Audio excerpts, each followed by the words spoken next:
Assalamualaikum warahmatullahi wabarakatuh. Selamat malam, salam sejahtera untuk semuanya.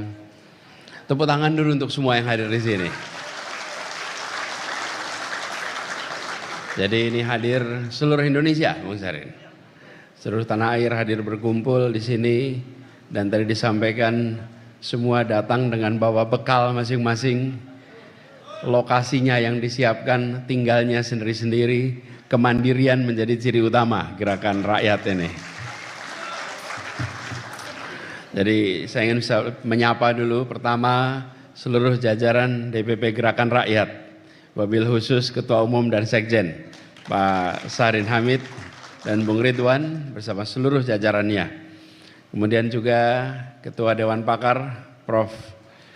Zulfikar Amir, dan seluruh jajaran. Di sini ada Bang Surcan, ada Bang Iben, dan semua saja yang berjaket, jaketnya coklat di sini ya.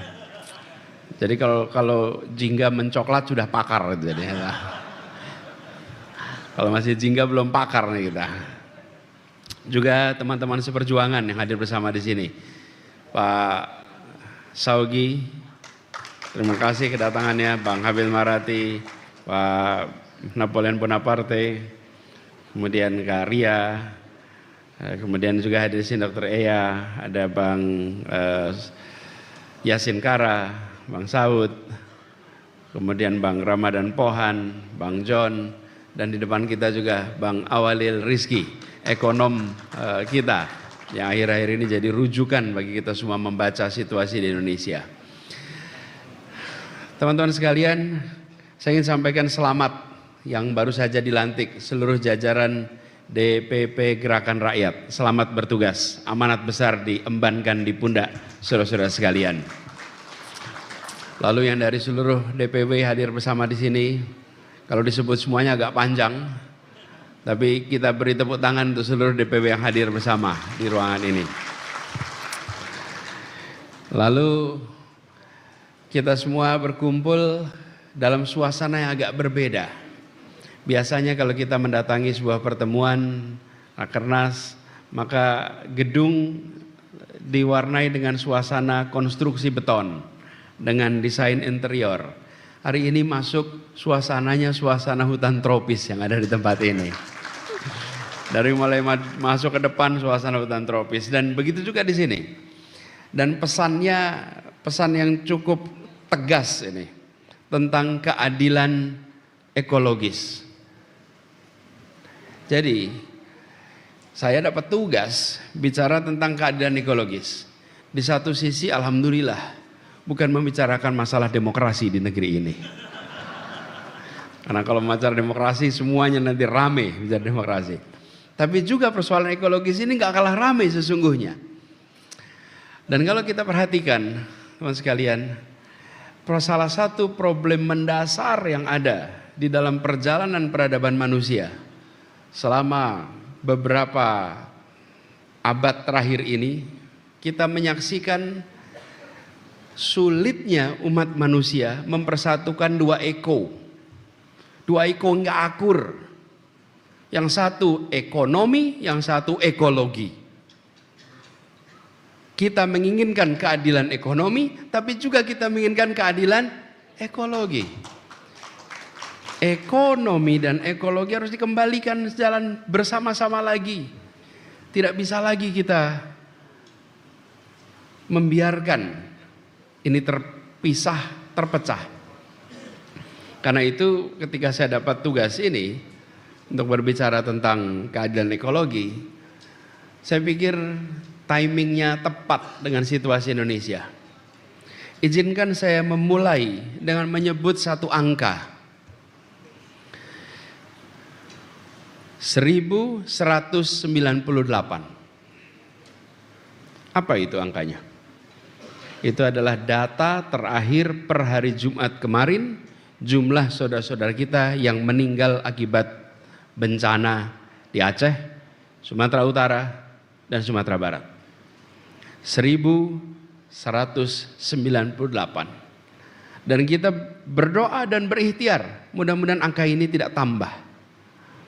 Tapi saudara sekalian, 1.100 ini dibandingkan dengan 1 juta jiwa yang mengungsi, ratusan ribu rumah yang hancur, dan lebih dari setengah. Hitungan detik, lentik, Azura Lasting Curl Mascara. Let your eyes speak.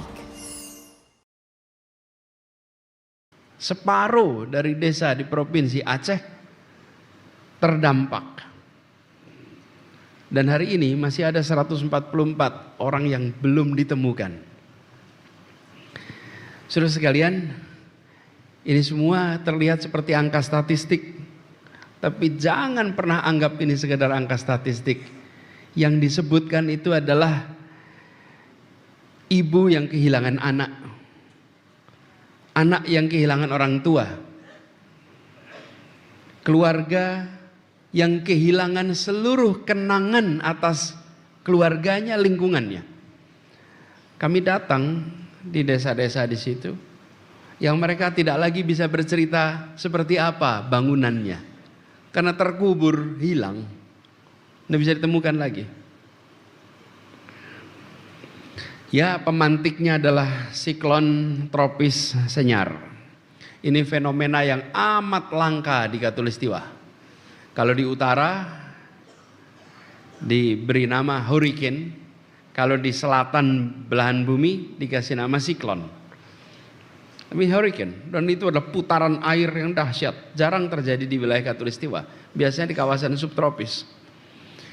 Tapi mari kita jujur sedikit. Siklon itu memang menyumbang kerusakan.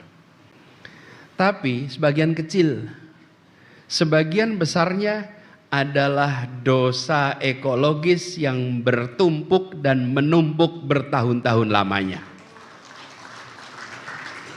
Hutan yang hilang, sungai yang menyempit, gambut yang dikeringkan. Lalu siklon itu pemantik. Kalau pemantik itu seperti korek api. Korek apinya itu memang siklon. Tapi pertanyaannya bukan soal korek apinya, bensinnya apa kemarin? Kok bisa nyalanya segede gini? Korek api itu kalau tempatnya kering, tidak ada bensin, ya tidak akan menyala jadi api yang besar, bukan? Tapi ketika kita selama ini nabung bensin di situ, mengeringkan lahan, ya kena korek api, terbakar semua. Dan ini yang kita saksikan. Tapi malam hari ini saya tidak mau bicara terlalu banyak tentang masalahnya. Saya ingin bersama-sama bicara tentang bagaimana jalan keluarnya dengan situasi yang sekarang itu. Karena keadilan ekologi ini bukan soal menyelamatkan hutan dan bumi. Bumi itu sesungguhnya tidak perlu kita selamatkan, saudara sekalian. Bumi ini sudah ada, kalau hitungan tahunnya kira-kira 4,5 miliar tahun usia bumi kita ini. Manusia, Homo sapiens, itu diperkirakan sekitar 300.000 tahun yang lalu. Tetapi manusia modern yang bercocok tanam, yang menulis baru 10.000 tahun. 10.000 tahun dibandingkan dengan 4,5 miliar tahun. Usia manusia itu setitik dalam perjalanan bumi. Jadi manusia jangan GR dan bersombong dengan mengatakan save the earth. Kita mau menyelamatkan bumi, bukan. Kita mau menyelamatkan manusia dan seluruh makhluk penghuni bumi ini. Itu yang akan kita kerjakan. Kita harus menyelamatkan makhluk penghuni bumi. Kalau bumi sudah lewat segala macam. Bahkan kalau kita bilang ada global warming, bumi dulu pernah lebih panas dari ini semua. Khatulistiwa kita pernah lebih dingin dari ini semua. Khatulistiwa kita ini pernah suhunya ratusan derajat Celcius. Dan khatulistiwa ini pernah suhunya minus 45 derajat Celcius, bukan sebulan 2 bulan. Berjuta-juta tahun.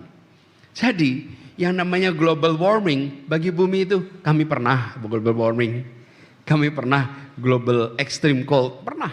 Tapi sekarang kita berhadapan dengan situasi yang agak unik. Kita harus menyelamatkan, mengelola Karena konsep yang kita sama-sama sadari, kita pinjam bumi ini dari anak cucu kita.